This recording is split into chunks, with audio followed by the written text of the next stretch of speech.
Utah fans reach for Utah Jazz center Rudy Gobert, 27, as he walks off the court following the team's NBA basketball game against the Brooklyn Nets on Saturday, March 16, 2019, in Salt Lake City.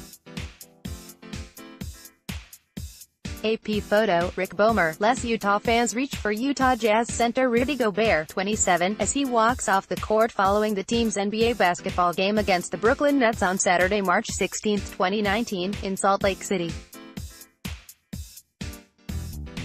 AP photo, Rick. More photo, Rick Bowmer. Utah fans reach for Utah Jazz center Rudy Gobert, 27, as he walks off the court following the team's NBA basketball game against the Brooklyn Nets on Saturday, March 16, 2019, in Salt Lake City.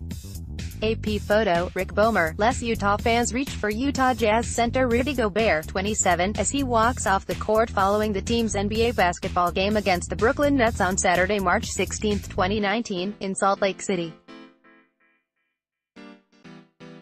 AP photo, Rick. More photo, Rick Bowmer. Tickets shouldn't entitle fans to offensive behavior. We have reached a tipping point on fan behavior in America.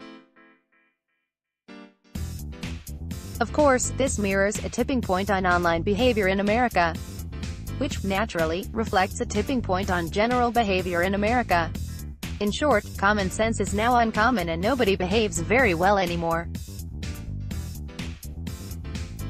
Where do we start? Curiously, in the unmannerly environs of Salt Lake City. Yes, Utah is a decorum and decency serial offender. Its NBA Jazz fans have a rap sheet longer than Bonnie and Clyde. As a rule, they are obnoxious, confrontational and offensive. To put it politely, they are unrelentingly verbally inappropriate. If I didn't know any better, I'd assume Jerry Springer was Utah's governor and Laura Ingraham and Vince McMahon were its U.S. senators.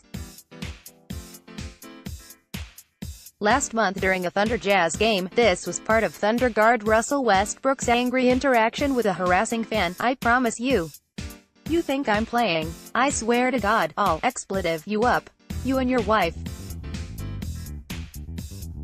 I'll expletive you up. The NBA fined Westbrook $25,000 for directing profanity and threatening language to a fan. Frankly, I thought the discipline would be harsher for physically threatening a fan, but no doubt, he was provoked. This is now habitual. Sometimes it almost feels like a zoo. Jazz center Rudy Gobert told ESPN. People pay money to watch us and feel like they can touch us or do whatever they want. Because we make millions, we're just expected to shut up and take it. But they can't do whatever they want to. He is correct.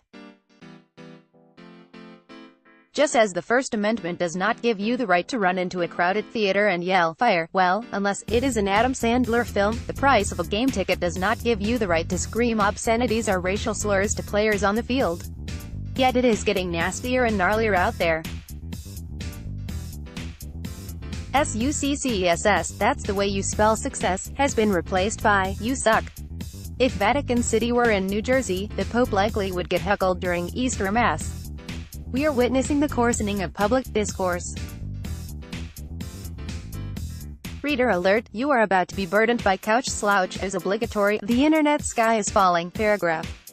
The internet sky is falling, my friends. Social media essentially is anti-social media. Civility is out, crude and rude is in.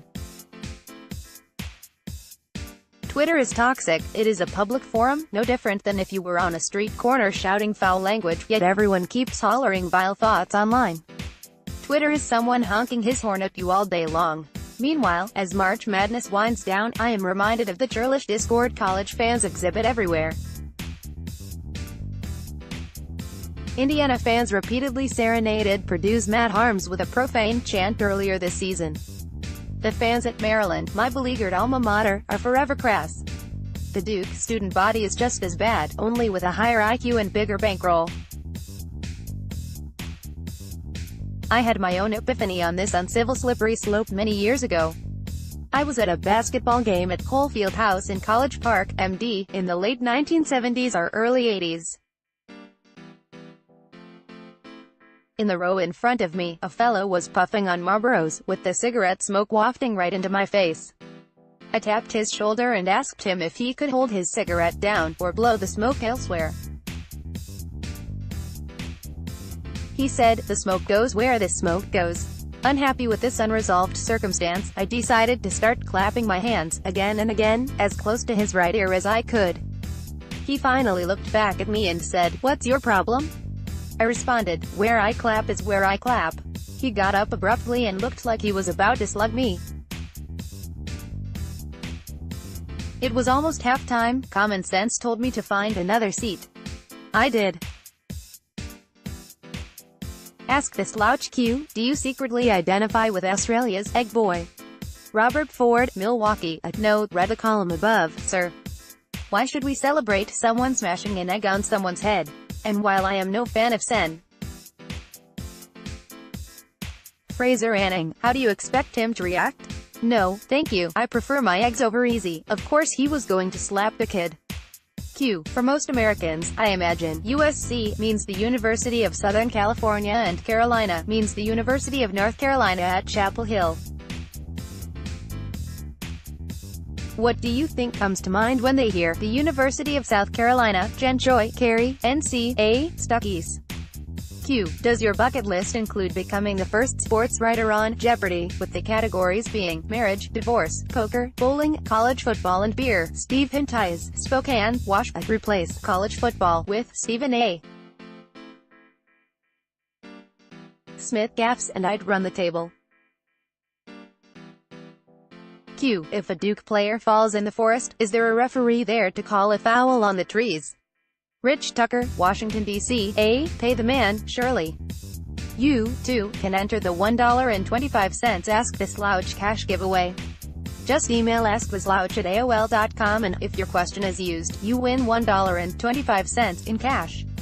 Norman Chad is a syndicated columnist.